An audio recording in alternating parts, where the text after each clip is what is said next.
Doctor Surekha Bhingar दिवे, अर्थशास्त्र विभाग प्रमुख, के.जे. सोमय्या कॉलेज, कोपरगाव. आजच्या लेक्चरमध्ये भारतीय वित्त व्यवस्थेची किंवा आर्थिक पद्धतीची रचना या ठिकाणी पाहणार आहोत. मागच्या लेक्चरमध्ये आपण वित्त व्यवस्था म्हणजे काय, वित्त व्यवस्थेमधील घटक कोणकोणते आहे याविषयीची माहिती आपण डिटेलमध्ये पाहिलेली आहे. आजच्या लेक्चरमध्ये फर्स्ट युनिटमधील हा सेकंड पॉईंट आहे, भारतातील आर्थिक पद्धतींची रचना.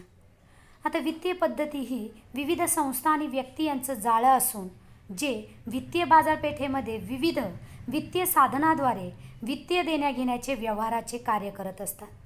आता इथे पहा, वित्तीय हा शब्द वापरला जातोय, परंतु वित्त म्हणजे पैसा, म्हणजे पैशाच्या देण्याघेण्याचे जे काही व्यवहार आहे तर ते व्यवहार करणाऱ्या संस्था, व्यक्ती आणि साधनं यांचा समावेश या वित्तीय पद्धतीमध्ये केला जातो. ह्या ज्या काही वित्तीय संस्था आहेत तर ह्या वित्तीय संस्था बचत वाढवणं आणि त्या बचतीला किंवा त्या बचतीचं कार्यक्षम वाटप करणारी ही एक प्रकारची एक रचना आहे. याच्या मार्फत बचत गोळा केली जाते व ती वेगवेगळ्या उद्योग आणि व्यवसायांमध्ये गुंतवली जात असते. वित्तीय प्रणाली हे काम संस्था असेल, बाजारपेठ असेल, पैसा हस्तांतरणाची साधनं असेल, वित्तीय सेवा असतील, या संबंधीचा इतर घटकांचा यामध्ये समावेश या ठिकाणी केला जातो. या लेक्चरमध्ये आपल्याला भारतीय आर्थिक प्रणालीची रचना जी आहे तर ती रचना या ठिकाणी अभ्यासायची आहे. भारतीय वित्तीय प्रणालीची रचना अभ्यासत असताना किंवा ती रचना खालील घटकांच्या आधारे आपल्याला स्पष्ट करता येते. यामध्ये प्रमुख 4 घटक आहेत. सगळ्यात महत्त्वाचा आणि पहिला घटक म्हणजे वित्तीय संस्था. दुसरा महत्त्वाचा घटक वित्तीय बाजार. तिसरा महत्त्वाचा घटक वित्तीय संसाधने आणि चौथा महत्त्वाचा घटक वित्तीय सेवा.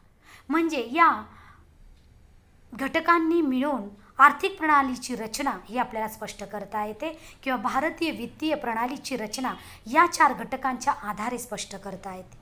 या प्रत्येक घटकांची डिटेल माहिती आपण घेणार आहोत. यामध्ये वित्तीय संस्था. आता भारतासारख्या विकसनशील देशांमध्ये वित्तीय संस्था ज्या काही आहेत तर त्या वित्तीय संस्था महत्त्वाची भूमिका या ठिकाणी पार पाडत असतात. का? कारण या ज्या काही वित्तीय संस्था आहेत तर या वित्तीय संस्था लोकांना बचतीची सवय या ठिकाणी निर्माण करत असतात किंवा लोकांनी अधिकाधिक बचत करावी यासाठी प्रोत्साहन देत असतात व बचतीच्या द्वारे ही जी काही रक्कम जमा होत असते किंवा पैसा जमा होत असतो तर त्या पैशाचा उपयोग विविध उद्योग आणि व्यवसायांमध्ये गुंतवणुकीसाठी केला जात असतो.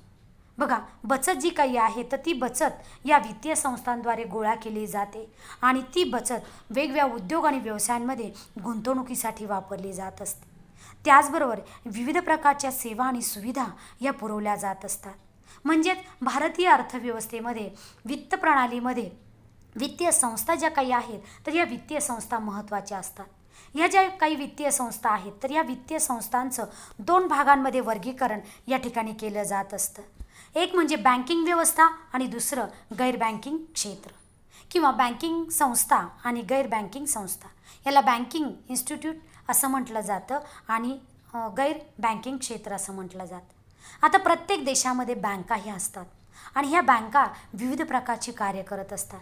म्हणजे देशात प्रत्यक्षात बँकेची कार्य करणारी संस्था म्हणजे बँकिंग संस्था होय. भारताचा विचार केला तर भारतामध्ये तुम्हाला माहिती आहे खाजगी क्षेत्रातील बँका आहेत, सार्वजनिक क्षेत्रातील बँका आहेत, परकीय क्षेत्रातील बँका आहेत, सहकार क्षेत्रातील बँका आहेत. मग ह्या ज्या काही बँका आहेत तर ह्या बँका अर्थव्यवस्थेमध्ये वित्तीय संस्था म्हणून कार्य करतात.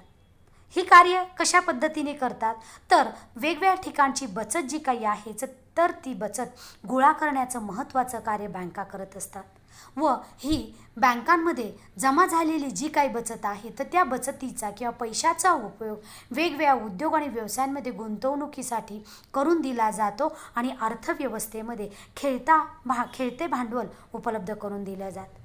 थोडक्यात काय की बँक किंवा अधिकोष क्षेत्र हे आधुनिक अर्थव्यवस्थेला योग्य दिशा देण्याचं महत्त्वाचं कार्य करतात. थोडक्यात काय की आधुनिक अर्थव्यवस्थेमध्ये बँका महत्त्वाची भूमिका बजावत असतात. आता बघा, पूर्वी राष्ट्रीयकृत बँकांची संख्या ही कमी होती, परंतु सध्या आपण पाहतो की वेगवेगळ्या ग्रामीण भाग असेल, शहरी भागांमध्ये असेल, राष्ट्रीयकृत बँका असतील, खाजगी क्षेत्रातील बँका असोत, सार्वजनिक क्षेत्रातील बँका असोत, सहकारी क्षेत्रातील बँकांचं जाळं हे मोठ्या प्रमाणात वाढलेलं आहे. म्हणजेच या वित्तीय संस्था ज्या काही आहेत तर त्या वित्तीय संस्था महत्त्वाची भूमिका पार पाडत असतात.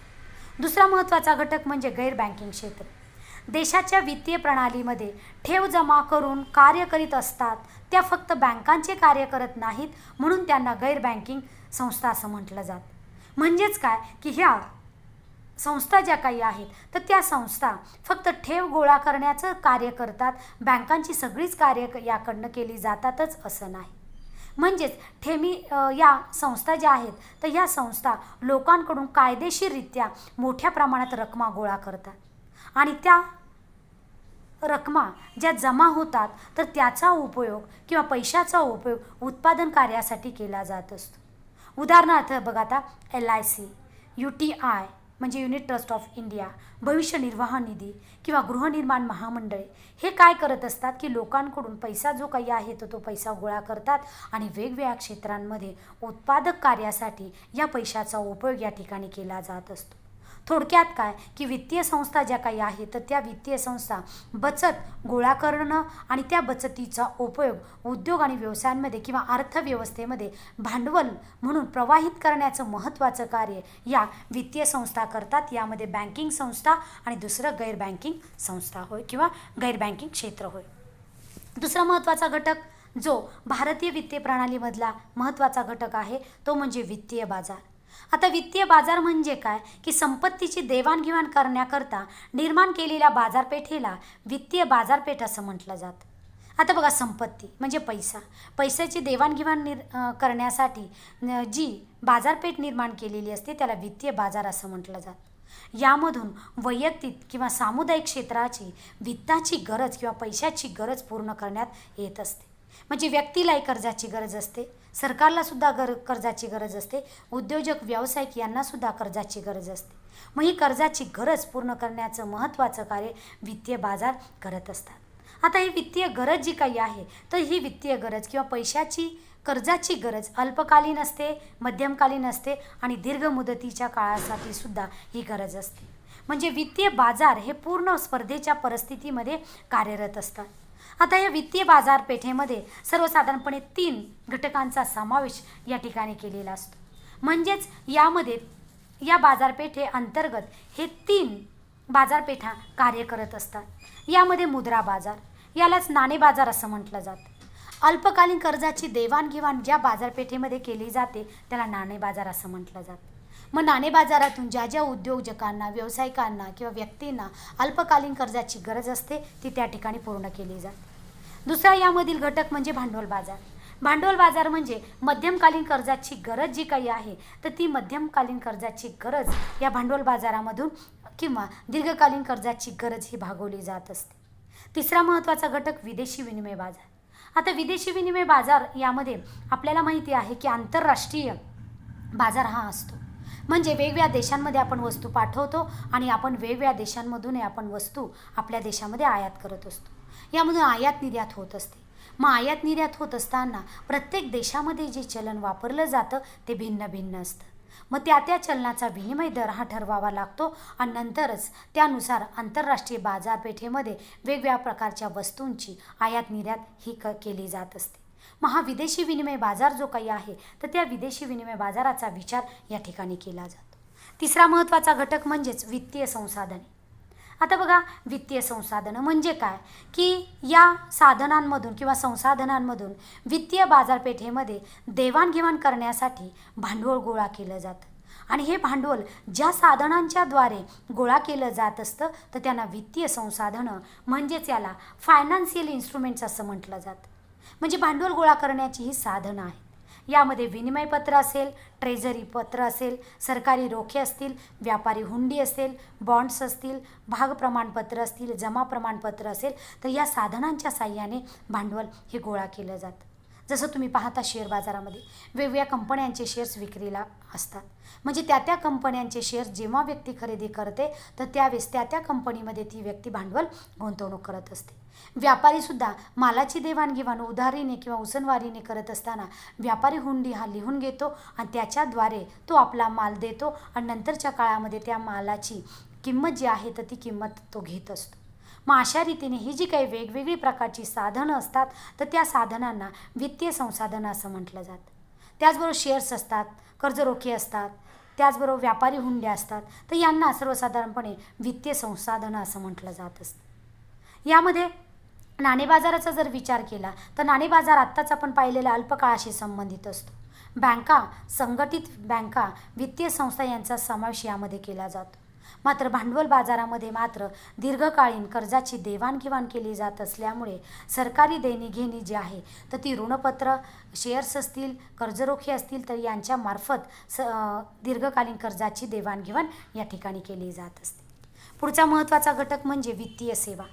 वित्तीय सेवा म्हणजे ज्या सेवेच्या माध्यमातून उपलब्ध अतिरिक्त भांडवल हे तुटीच्या गरजेच्या आवश्यक घटकांकडे प्रवाहित करून अतिरिक्त भांडवलाचा योग्य उपयोग करण्यासाठी सेवेच्या माध्यमातून उपलब्ध व मदत करत असतात, तर त्या सर्व सेवांचा समावेश यामध्ये केला जात असतो. थोडक्यात काय की या घटकांमध्ये वित्तीय सेवा ज्या ज्या घटकांकडून उपलब्ध करून दिल्या जातात तर त्या वित्तीय सेवांचा समावेश या ठिकाणी केला जातो. या ज्या काही वित्तीय सेवा आहेत तर त्यामध्ये सगळ्यात महत्त्वाचं बचतीला प्रोत्साहन देणं. बचत का गरजेची आहे, त्यावर किती व्याज दिला जातो याविषयीची माहिती दिली जाते. त्यानंतर बचत गुंतवणुकीमध्ये रूपांतरित करण्याचं महत्त्वाचं कार्य केलं जातं. जर बचतीचा वापर वेगवेगळ्या उद्योग आणि व्यवसायांमध्ये जर केला नाही तर ती बचत तशीच पडून राहील आणि बचतीवर व्याज हे बँकांना देता येणार नाही. त्याचबरोबर उद्योग आणि व्यवसायांना कर्जाची गरज जी काही असते तर ती कर्जाची गरज किंवा भांडवलाची गरज पूर्ण होऊ शकणार नाही. म्हणजे गुंतवणुकीसाठी भांडवल देणं, त्याचबरोबर उद्योगांना सल्ला, वेगवेगळे उद्योग आणि व्यवसाय कोणते सुरू करावेत, उद्योग सुरू केल्यानंतर भांडवलविषयक सल्ला असेल तर या संदर्भामध्ये मार्गदर्शन करणं गरजेचं आहे. त्याचबरोबर वेगवेगळ्या उद्योगांचं, त्यानंतर पिकांचं असेल किंवा वेगवेगळ्या व्यक्तींचा सुद्धा विमा जो काही आहे तर तो विमा या ठिकाणी उतरवला जात असतो. तर विमाविषयक सोयीसुविधा कोणकोणत्या आहेत, त्यामध्ये कोणकोणत्या प्रकारची जोखीम आहे, धोका कोणता आहे, त्याचं व्यवस्थापन कसं करावं, यासारख्या वित्तीय सेवा ज्या काही आहेत तर त्या वित्तीय सेवा या ठिकाणी उपलब्ध करून दिल्या जातात. थोडक्यात काय की भारतीय वित्तीय व्यवस्थेची रचना पाहत असताना तुम्हाला डिटेलमध्ये या ठिकाणी आपल्याला रचना ही पाहायची नाही. जनरल लेवलला हा जो विषय आहे तर थोडक्यामध्ये आपल्याला याची माहिती जी आहे तर ती माहिती या ठिकाणी पाहायची आहे. म्हणून या वित्तीय प्रणालीमध्ये किंवा वित्तीय जी काही कार्यप्रणाली आहे तर त्यामध्ये आपण जे 4 घटक पाहिलेले आहेत तर त्यामध्ये वित्तीय संस्था, वित्तीय बाजार, वित्तीय संसाधनं आणि वित्तीय सेवा या घटकांचा अभ्यास या ठिकाणी किंवा या घटकांची माहिती या ठिकाणी दिलेली आहे. आजच्या लेक्चरमध्ये एवढाच भाग आपण पाहणार आहोत. पुढच्या लेक्चरमध्ये दुसरी माहिती पुढच्या घटकाची आपण पाहणार आहोत. थँक्यू.